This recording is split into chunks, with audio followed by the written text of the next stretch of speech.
रत्नागिरीच्या समुद्रात अजब घडलं, निसर्गाचे हे कसले संकेत, मच्छीमारही अचंबित. संपूर्ण महाराष्ट्रात चर्चा.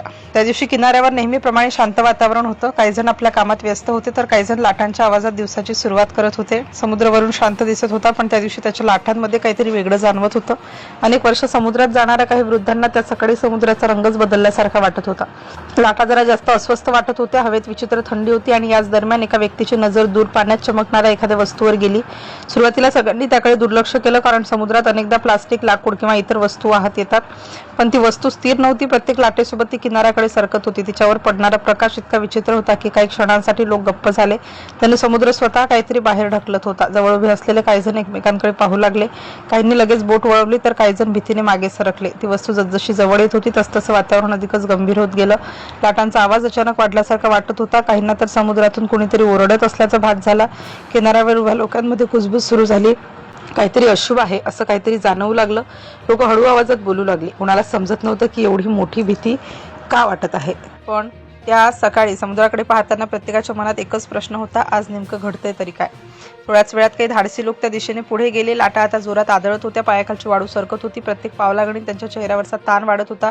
दुरून दिसणारी ती गोष्ट आता स्पष्ट दिसू लागली होती. पण कोणीही लगेच काही बोलत नव्हतं, कारण जे दिसत होतं ते सामान्य नव्हतं. काही क्षणांसाठी सगळे थबकले, जणू वेळ थांबली होती.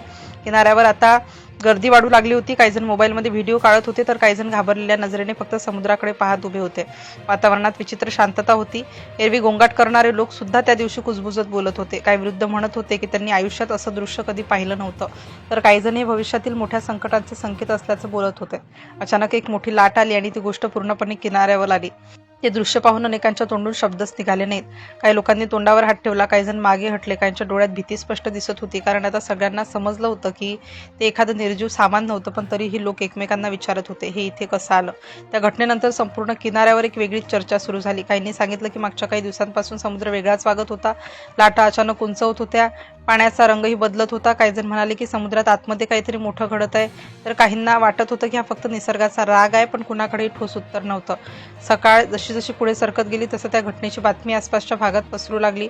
लोक दूरदूरून किनाऱ्यावर येऊ लागले. प्रत्येकजण त्या गोष्टीकडे पाहत होता, पण कोणाला शब्द सापडत नव्हते. काहींच्या चेहऱ्यावर आश्चर्य होतं, काहींच्या मनात भीती होती. लहान मुलांना तिथून दूर नेलं जात होतं, कारण वातावरण इतकं गंभीर झालं होतं की लोक स्वतःच घाबरून गेले होते. काही वेळाने काही जाणकार लोक तिथे पोहोचले. त्यांनी त्या दृश्याकडे बारकाईने पाहायला सुरुवात केली. समुद्राच्या पाण्यात काही बदल झालाय का, किनाऱ्यावर काही विचित्र खुणा आहेत का, हे सगळं पाहिलं जाऊ लागलं. पण जितकं पाहिलं जात होतं तितकंच गूढ वाढत होतं, कारण त्या गोष्टीच्या शरीरावर काही जखमा दिसत होत्या आणि त्या पाहून लोकांच्या मनात आणखी भीती निर्माण झाली. लोक आता वेगवेगळे अंदाज बांधू लागले होते. काही म्हणत होते समुद्रातील प्रदूषणामुळे हे घडलं असेल. काही म्हणाले की समुद्राच्या तळाशी काहीतरी मोठी हालचाल झाली आहे, तर काही जण थेट हे निसर्गाचा इशारा असल्याचं बोलत होते.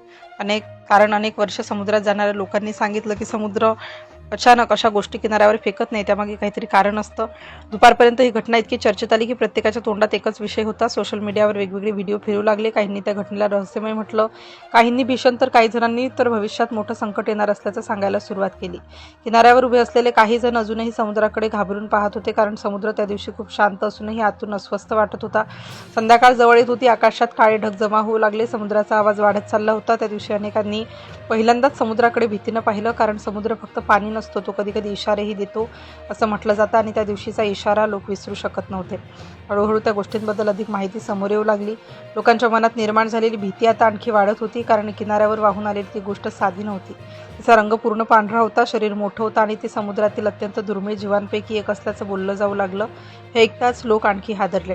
काहींनी त्या जीवाला वाचवण्याचा प्रयत्न केल्याचं सांगितलं, पण तोपर्यंत खूप उशीर झाला होता. समुद्राच्या लाटांसोबत वाहून आलेला तो जीव पूर्णपणे निश्चल पडला होता. त्याच्या शरीरावर दिसणाऱ्या खुणांमुळे लोक अधिकच अस्वस्थ झाले. काहींना वाटलं हा अपघात आहे, तर काहींनी समुद्रातील वाढत्या बदलांकडे बोट दाखवलं. आणि शेवटी जे सत्य बाहेर आलं ते पाहून सर्वजण शांत झाले, कारण लाटांसोबत किनाऱ्यावर आलेली ती पांढरी सावली म्हणजे एक दुर्मिळ समुद्री जीव होता, जो मृत अवस्थेत किनाऱ्यावर वाहून आला होता. त्याला पाहण्यासाठी जमलेल्या लोकांच्या चेहऱ्यावर भीती, आश्चर्य आणि दुःख एकाच वेळी दिसत होतं, कारण समुद्राने त्या दिवशी फक्त एक मृत जीव किनाऱ्यावर आणला नव्हता, तर माणसाला निसर्गाची भीषण आठवण करून दिली होती. आजही त्या घटनेची चर्चा सुरू आहे. काही जण याला साधी घटना मानतात, काही जण यामागे प्रदूषण, बदलतं वातावरण आणि समुद्रातील असंतुलन पाहतात.